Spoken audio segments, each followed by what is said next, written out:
नमस्कार दोस्तों, कैसे हैं आप सभी। आई होप कि बहुत अच्छे होंगे और अच्छी से स्टडी कर रहे होंगे। तो आज के इस वीडियो में हम क्लास 10 का प्रश्न वाली 7.2 का प्रश्न क्रमांक हम 8 को हल करेंगे। तो शुरू तक बने रहिएगा।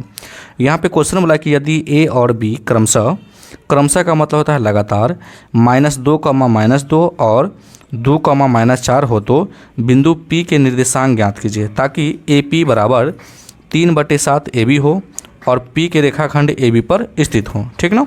तो सबसे पहले क्या करेंगे बाबू, हम एक रेखाखंड पार लेंगे। ठीक ना। चलिए, ये रेखाखंड पार लिए। यहाँ पे क्या है बाबू, आपका A बिंदु है और यहाँ पे क्या है आपका B बिंदु है। तो A का जो निर्देशांक दिया है आपका -2, -2 है, और B का जो निर्देशांक है आपका 2, -4 है। देख सकते हैं 2, -4। आपके सवाल में बोला है कि P के निर्देशांक ज्ञात कीजिए। ठीक ना। जिसमें आपको बोला है कि P जो है रेखाखंड AB पर स्थित है। ये आपका AB एक रेखाखंड है और P जो है आपके बीच में क्या है, स्थित है ना। तो इसी को हम लोग क्या करेंगे बाबू, निर्देशांक हमको निकालना है P का। तो अगर P का निर्देशांक निकालना है तो आपको चाहिए M1 ये भाग का, और ये आपको क्या चाहिए बाबू, M2। ठीक ना। तो ये दोनों कैसे निकलेगा, ये सबसे पहले आपको जानना है। तो सवाल में दिया है AP बराबर 3/7 AB। इसको हल करेंगे तो M1 का मान और M2 का मान आसानी से आ जाएगा। ठीक ना। तो चलिए हम लोग हल करते हैं। तो लिखेंगे सबसे पहले हम लोग हल, ठीक, और लिखेंगे दिया है क्या दिया है, तो आपका AP बराबर 3/7 AB दिले है। ठीक ना। अब देखिए बाबू, अब ये गुना में है तो बराबर के अगर हम इस साइड लाते हैं तो क्या आएगा, तो भाग में आ जाएगा। तो AP बटे क्या हो जाएगा, AB बराबर 3 क्या आ जाएगा बाबू, आपका 7 आ जाएगा। कोई दिक्कत यहाँ तक, कोई दिक्कत नहीं। तो AP का जो मान आ गया आपका 3 आ गया, माने AP भाग का जो मान, देखिए A और P, AP का जो भाग आ गया आपका 3 आ गया। ठीक ना। तो ये भाग तो हमको पता चल गया है M1। अब M2 हमको पता करना है। अब देखिए AB जो है आपका 7 है, माने A B यहाँ से लेके यहाँ तक आपका टोटल जो है आपका बाबू 7 है।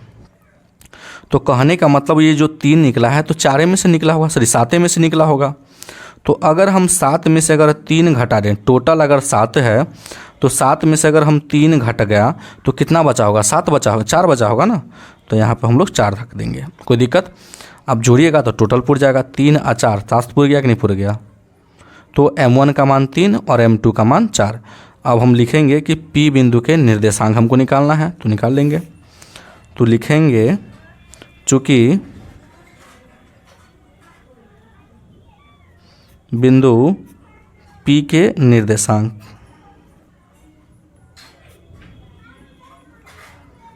ठीक ना। चलिए इस प्रकार से लिख करके, तो आप लोग को विभाजन सूत्र पता होगा, क्या होता है विभाजन सूत्र, है ना। विभाजन सूत्र होता है बाबू आपका M1 x2 प्लस के M2 x1 बटे का M1 प्लस के M2, उसके बाद M1 y2 प्लस के M2 y1 बटे में क्या होगा, M1 प्लस के M2। इस प्रकार से आपका होता है। ठीक ना, समझ में आ रहा है आपको। चलिए, तो M1 मेरा क्या है बाबू, देखिए M1 आपका 3 है, देखिए ये है x1, ये है आपका y1, ये है आपका x2 और ये है आपका y2। तो सवाल में बोला है कि M1 x2, तो M1 3 और x2 2, तो 3 गुने क्या हो जाएगा, 2 हो जाएगा।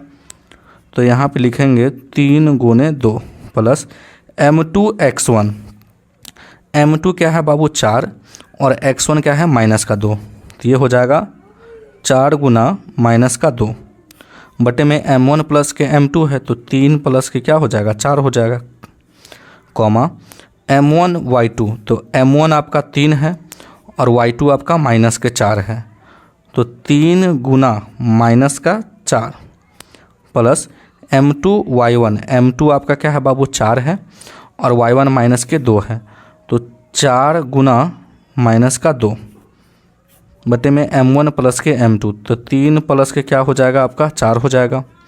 कोई दिक्कत ही यहाँ तक? कोई दिक्कत नहीं। चलिए लिखेंगे बराबर 3 दूनी 6। अब देखिए प्लस गुने माइनस क्या होगा माइनस, तो 4 दूनी 8, 4 3 7 कॉमा, है ना, ये हो जाएगा आपका 4 3 12, है ना। देखिए प्लस में देखिए प्लस गुने माइनस तो माइनस होगा।